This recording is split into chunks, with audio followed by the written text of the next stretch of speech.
只要是人，都会有做梦的经验，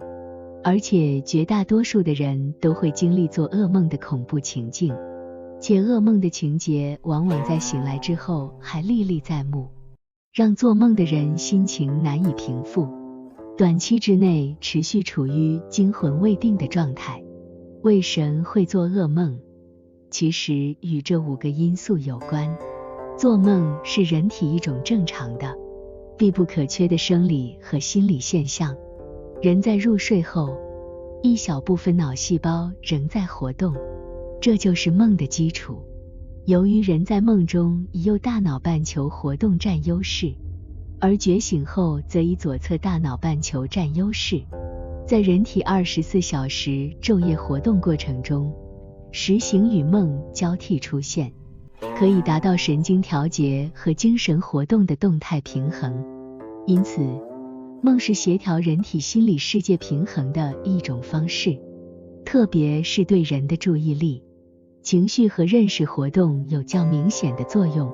英国牛津大学做了一项有关人为何会做噩梦的调查研究，受访者的年龄介于18至77岁之间。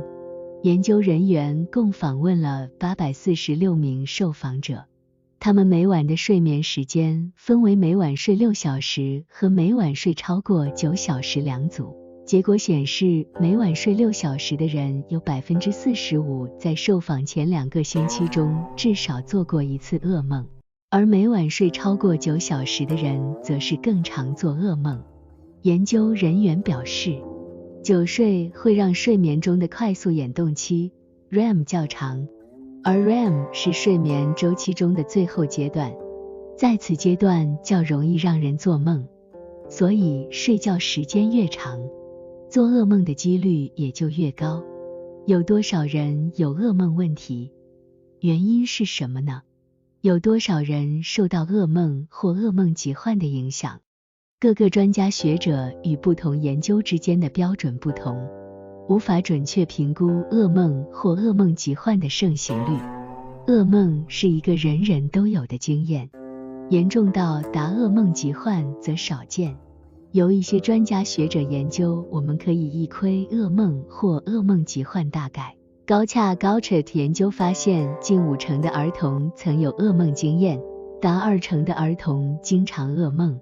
李文 Levin 研究发现，有 85% 的成人偶有约1年1次以上经验噩梦， 2到6% 经常约每周1次以上经验噩梦。大部分的人都有噩梦的经验，但有为数不少的儿童与成年人受到噩梦的困扰，较容易发生人群中，一年轻女性约比同年龄男性多约 1.5 倍；2幼童与超过60岁老人；3有精神疾患；4有精神疾患家族史的患者；5家庭与社会支持不佳；6 A 型人格完美主义者；7工作压力过大；8经常轮班者，是容易做噩梦的族群。如何避免噩梦呢？建立健康社交活动，可稳定情绪并提高幸福感。睡前1到2小时冲个温水浴，喝少量温水或牛奶，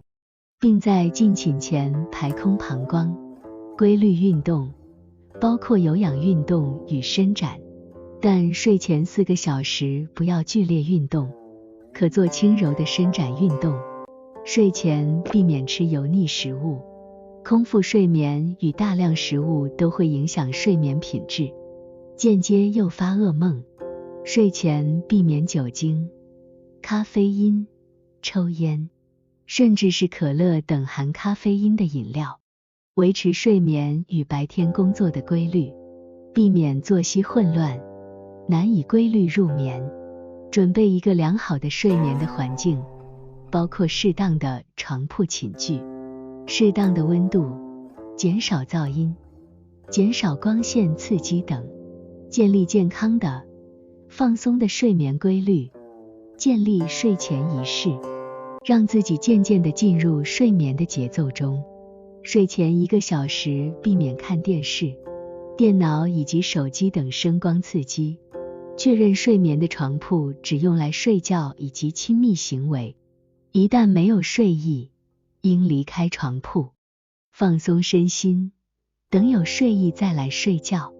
每个人都有一些隐私，不愿意告诉别人，甚至自己都不愿意承认。然而，如果出现在梦里，就绝不仅仅是偶然事件的巧合。梦中唤起的痛苦感情，正是为了阻止我们提及或者讨论那些痛苦的事情。弗洛伊德梦的解析。